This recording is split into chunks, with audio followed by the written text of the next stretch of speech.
let's call this meeting to order at 5:59. And let's start with the Pledge of Allegiance. Pledge allegiance to the flag of the United States of America and to the republic for which it stands, one nation, under God, indivisible, with liberty and justice for all.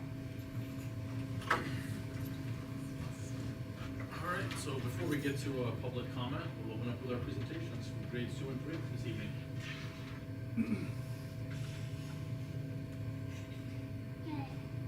So in writing class, we have been learning how to do some non-fiction writing.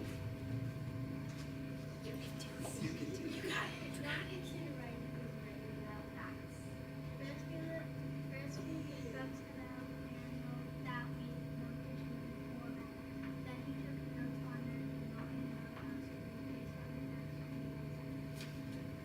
was each different types of non-fiction stories to understand how to write them. Narrative non-fiction writing tells a story with fact, and non-fiction that only uses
graders have state testing coming up this spring, so they wrote them out first, edited with me, and then they are practicing typing.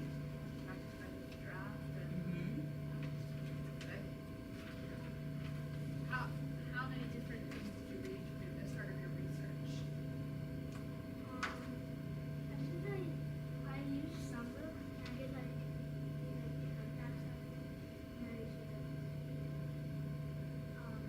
most facts and then I researched some of that. We did a couple of books in your book box. But you knew a lot about penguins already. Even after she wrote and typed today, she wanted to look a few facts up. She didn't include it, but she still wanted to learn more about them. Do you have a favorite kind of thing? I don't know why.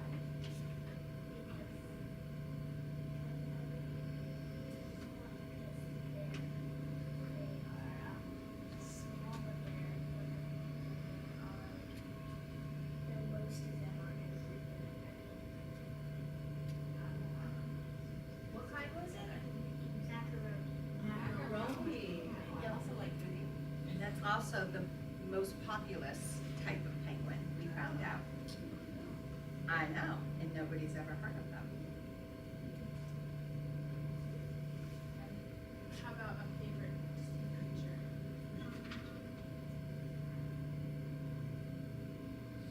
Sea turtle. And this was great preparation for them. They have their nonfiction celebration with families next week, so they'll be reading and sharing all about their nonfiction next week as well. So they got some practice in. They have other stories to choose from, so I don't know which story they'll pick. They might pick a different one. Okay. Thanks for sharing. All right, great, thank you. Good work. All right. Thank you very much.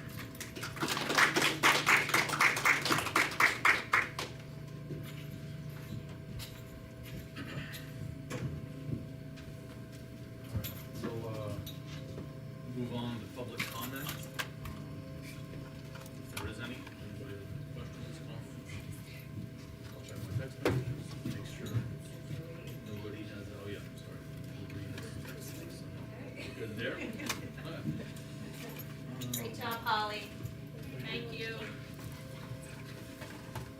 All right, so let's do the,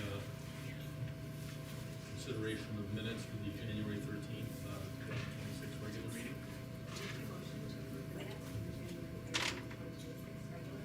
Second that. All in favor? All right. Here, let's move into our reports. So let's start with the SAU reports. All right. I will jump in. So I just captured a couple of notes about the legislative roundtable that was last week. I've been keeping the board apprised of various updates as has the School Board Association. As of tonight, there's sort of breaking information that vote on the amendment bill may be postponed from this Thursday until next Thursday. So stay tuned for more information about that. Again, encourage people to stay apprised of what's happening in the legislature and contact your local representatives. We had a joint meeting this month of the student leadership team and the parent advisory council, which was great. Just a nice opportunity for parents to be able to talk to adults from the community about their experiences, for parents to ask questions about some of the issues facing students, and I think informative for both groups. We will meet again. Both groups are scheduled to meet again in March. Obviously, it's deliberative session week, and we have begun the process of renewal, both certification renewal and nomination renewal process. So nominations will come before the board in March or April, depending on the community, and recertification happens as well this spring. I'll keep it there and turn it over to Dr. Tu. Okay, so one is to tell you that we have launched our second annual Global Special Education Satisfaction Survey. And we started this last year as a homegrown survey, quick and easy to complete. And as much as we want to know what's going well, we also want to know where we can make improvements to support all of our students' needs, most especially those with disabilities. As I said, it's quick and easy. Responses can be anonymous unless families would like to get feedback or have any questions answered that they might ask us. The survey is only 14 questions. They cover 5 important topic areas. First is partnering with families, experience with school staff, special services department, parent and guardian participation, and finally there's a section for additional information. So we're hoping that you will fill out the survey by February 27th. Last year at Barnard, we had 100% completion. So hopefully we'll do that again here. I know that Lynn Rademacher would be very happy to have that as her goal again. And just wanted to point out that there's an additional satisfaction survey that's published by the Department of Education that comes out in April or May, and that meets the requirements of indicated 8. Although we get feedback, general feedback, we don't get specific feedback. So that's why our survey is meant to give us the information that will help us with improvements here. So just want to spread the word, please do the survey if you have a child with an IEP. And the second item here is just to let you know that March 4th is Spread the Word Day. That is a day that is sponsored by Special Olympics and Best Buddies, and that is a call for inclusion, respect, and action. There's a pledge that we can all take.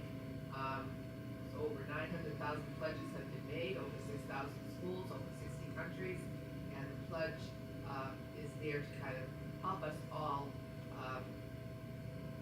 make sure that everyone in our schools is valued, celebrated, and free from any harmful stereotypes or inappropriate language.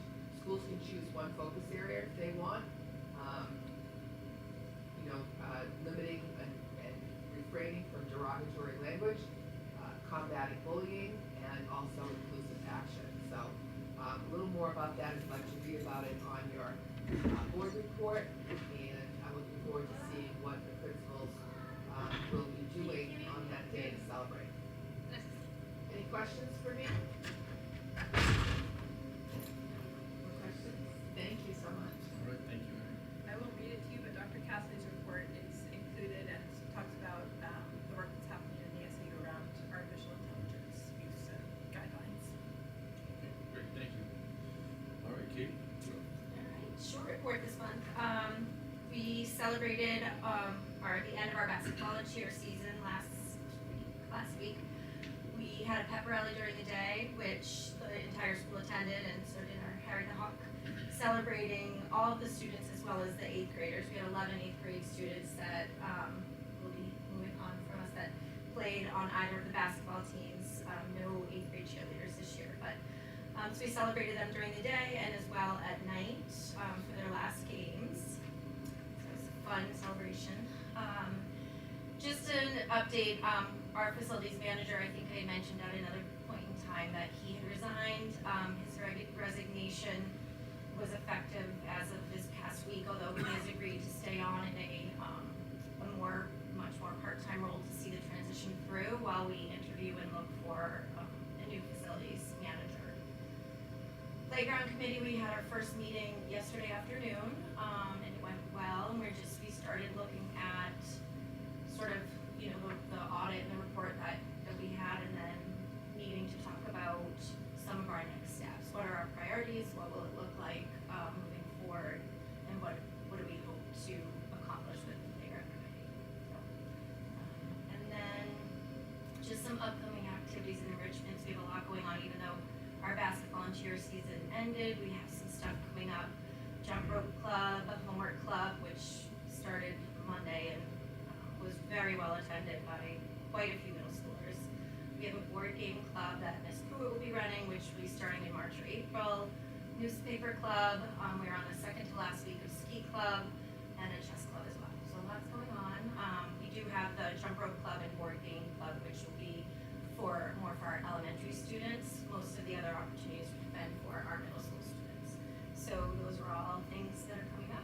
And then just upcoming events, the one piece I wanted to point out tonight is also the flatbread fundraiser for grade 8. And next week, we have our Who We Play For Heart screenings. So as of this morning, we currently had 11, I think, signed up. So we're hoping to get some more families signed up for that. Was in the parent newsletter. I know Ms. Hayes sent it out as well with a link to sign up. Just really looking at sudden cardiac events in children and getting some screening done for pre-prevention. So. Great. And just from the playground committee, do you get a sense that we're pretty much trying to replace what we have with something that's like similar? Not going like at least half of it. Mm-hmm. Okay. With the possibility, we talked a lot about like a phased out plan. Right. Because what the Primex audit report also said was that even though the other part of the playground wasn't necessarily under shut down, Right. it's not too far behind. There's bolts and rot and things that. Right. It probably there's more split economic sense probably to just replace all of it. I'm guessing. Depending, I think it depends on, that's what we're kind of, we were looking at, is because Right, it right. makes more, like, depending on how much money we can, Yeah. utilize. Yeah. Is it one structure and then we build on and, maybe another year down the road? So Right. that's what we were talking about. Yeah. Yeah, I don't foresee it being, as long as it's explained correctly, that it's shut down and the kids have nowhere to play, which is the truth, right? When you say it that way. That's the truth. That's, rather, right, exactly. First, instead of saying like, I just don't want people to have the impression at the deliberative session or anywhere else, like, oh, they want a massive new playground, Upgrade it, yeah. Yeah, we're just replacing something that was, at the same time, I was a nice playground too, if you don't want to downgrade from that, I think. So, And in my parent newsletter this month, I know that book was the family, but it talked about the importance of play and Yeah. our outdoor area and sort of what I feel are some of the values and culture around the school and play. So, having a safe place to play and having temporary fencing around half of the playground is definitely not, is Yeah. less than ideal. Right. All right, thank you. Let's see. Let's go on to the special services report. Do we have Nothing additional. nothing additional? Okay. Finance report. Yes, so Dr. Ferreira is in Northampton because we have competing deliberative sessions this evening, but he has incorporated the expenditure and revenue reports. There are no significant changes from last month. Okay. Thank you. Let's move on to continuing business. We have policies, second read and adoption. Thank you.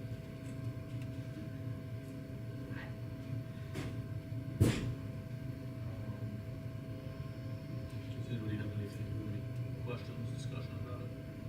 I'll make a motion to, the adoption and withdrawal as our policies. And all in favor? Unanimous, thank you. Okay. Playground committee, well, Yes, we- I think we just we covered just talked that. about that. Sorry. It's all right. Nope, that's all right. I should have read ahead to that, but that's okay. So new business, let's go to the proposed 2026, 27 calendar year. Do you have any questions about that or? No? Okay. Motion to adopt as the 21, 24, 26, 27 school year calendar as presented. I'll second that. All in favor? Thank you. All right, let's go over next meeting dates. So next board meeting will be Thursday, March 5th. Operations committee is Monday, March 9th, and voting day is Tuesday, March 10th. Is that, by the way, is that a day off, PSA, or no? That's. It's a workshop day for teachers, but no school for No students. school, that's right.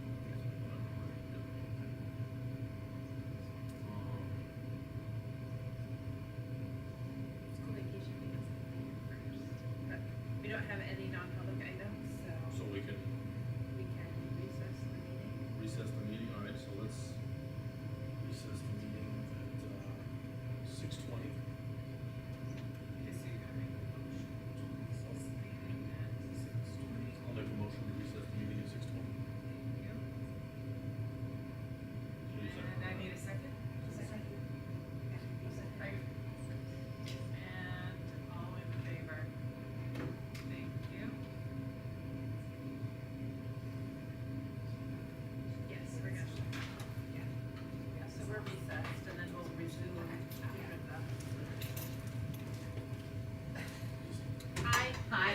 yeah. Well, thank you. I'm Meredith.